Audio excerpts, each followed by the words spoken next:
Tuhanku.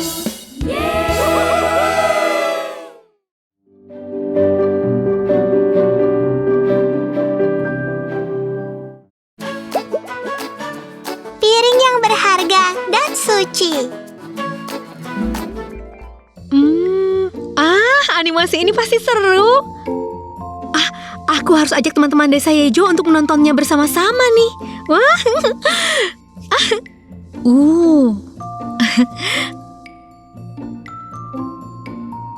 Teman-teman, apa rencana kalian besok sore? Kalau ada waktu senggang, mau nonton film di rumahku? Wah, aku mau. Nonton film apa? Animasi yang lucu. Aku suka banget hal-hal yang lucu. Aku ikutnya. See you tomorrow. Kakak, aku tidak bisa ikut karena sudah ada janji. Sayang sekali tuh, Dol. Lain kali kita nonton bersama ya. Kakak, aku boleh ikut nonton? Boleh. Kakak akan siapkan camilan untuk kita makan sambil nonton ya. Wah, Catherine paling baik dan hebat. Aku juga mau bawa camilan kacang. Persiapan untuk menonton film selesai. Aku rasa ini cukup. Kak Dri. Selamat datang. Wah, apa ini? Wah, ini seperti di bioskop. Kakak mempersiapkan acara ini dengan serius. This is very, very perfect. Sempurna, sempurna. Kakak ambilkan piring dulu ya untuk semua makanan ini. Tunggu sebentar ya. Tada! Ini aku bawakan camilan kacang rasa cumi. Camilan yang aku suka. Lagi. Rasa cumi sekaligus kacangnya bisa dinikmati secara bersamaan. Oh, I like it. Aku juga suka rasa gurih kacang di cemilan itu. Aku bisa makan hanya dengan kacang saja. Kalian terus-menerus menyebut kacang. Aku jadi teringat buku yang aku baca. Judulnya Dokter Kacang, George Washington Carver. Dokter Kacang?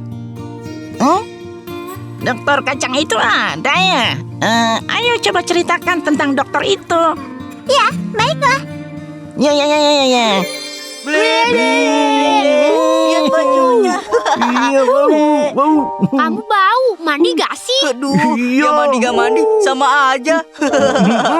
Iya, benar-benar. George Washington Carver disebut sebagai dokter kacang. Lahir sebagai budak kulit hitam di Amerika Selatan. Dia seorang budak yang tidak tahu tentang hari kelahirannya dan siapa orang tuanya. Budak adalah orang yang mengalami penindasan karena kekuasaan orang lain. Semua hak dan sumber dayanya dirampas. Budak diperjualbelikan seperti barang. Sebagai orang kulit hitam, dia terlahir di zaman yang kacau dan mengalami diskriminasi. Tapi Dr. George Carver, seorang yang percaya akan Tuhan dan berbuat baik dalam segala hal, menjadi mahasiswa kulit hitam pertama di Sekolah Tinggi Pertanian Iowa di usia 27 tahun.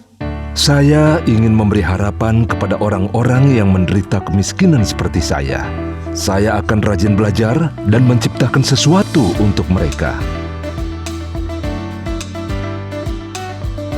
Beliau membuat lembaga penelitian yang disebut Lab Kecil Tuhan. Tidak ada buku apapun di dalam lab itu. Dr. George fokus pada penelitian sambil membaca firman Tuhan. Iya. Nah, ini dia. Mari kita tanam kacang dan ubi ini, lalu kita buat dan jual produk yang berhubungan dengan kacang ini. Dr. George Carver menghimbau orang kulit hitam di Amerika Selatan untuk menanam kacang di tanah kering yang sebelumnya hanya ditanami dengan pohon kapas yang tidak subur. Hasilnya, orang-orang memanen kacang dalam jumlah besar. Bapak Ibu sekalian, saya telah meneliti dan menemukan cara untuk membuat 300 produk baru dari kacang dan 150 produk baru dari ubi.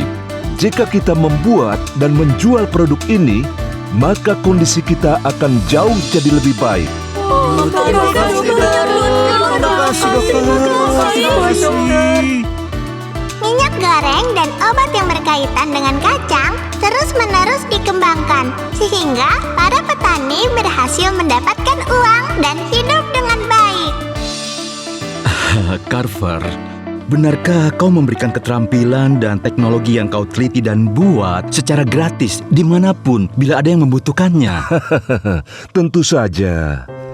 Tuhan memakaiku hanya untuk menyelamatkan orang-orang di selatan Amerika Serikat. Aku tidak mau menerima uang royalti. Pada tahun 1977, Dr. George Carver terpilih dalam Hall of Fame for Great Americans. Tahun 1990, dilantik sebagai National Inventors Hall of Fame dan gambarnya ada di uang koin 50 sen.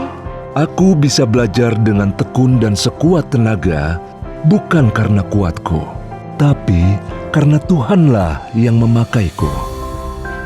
Aku tidak bisa melakukannya sendirian. Aku bersyukur Tuhan memakaiku. Wow, sungguh sosok yang sangat amazing. Bagaimana bisa seorang yang lahir sebagai budak kulit hitam tertindas yang mengalami diskriminasi membuat prestasi sebesar itu? Kondisi dan penampilan luar Dr. George mungkin tidak terlihat hebat, tetapi Tuhan memakainya karena beliau tulus dan rendah hati. Ternyata begitu ya, Kak. Tapi kenapa piring cemilannya tidak bagus? Piringnya jelek. Meskipun piring ini terlihat tidak cantik, tapi jika dalamnya bersih, maka piring ini sudah cukup layak untuk dipakai. Di Alkitab juga ada cerita seperti ini. Di dalam rumah yang megah tidak hanya terdapat piring emas dan perak, tapi ada juga yang terbuat dari kayu dan tanah liat. Ada yang untuk tujuan mulia, ada yang untuk biasa saja. Nah, piring apa yang digunakan untuk hal yang mulia? Tentu saja piring emas dan perak. Iya kan, Kak? Tidak. Seindah dan sebagus apapun sebuah piring, kalau piringnya tidak bersih, pasti tidak akan bisa dipakai. Tuhan kita juga memilih untuk menggunakan piring yang bersih tanpa peduli jenis piringnya. Oh, Tuhan memakai orang-orang yang rendah hati dan yang sangat bergantung kepadanya, seperti Dr. George Washington Carver. Nah, itu dia. Itu benar, Mungci. Oh, Sang Mungci, kamu menyimpulkan semua hal penting itu sekaligus. Wah, Mungci sudah berubah. Jangan-jangan sebenarnya kamu Tudol yang memakai topeng Mungci. Enak aja. Nah, semuanya, mari kita menjadi piring yang indah, tidak hanya penampilan luarnya saja, tapi isi hati kita juga indah. Oke? Iya, Kak. Ya Tuhan, tolong beri aku kerendahan hati dan kebaikan, agar bisa membantu orang yang mengalami kesulitan. Ya Tuhan, jadikanlah aku piring berharga yang bisa digunakan untuk membantu orang lain. Ya Tuhan, tolong aku agar bisa hidup sesuai dengan firman-Mu.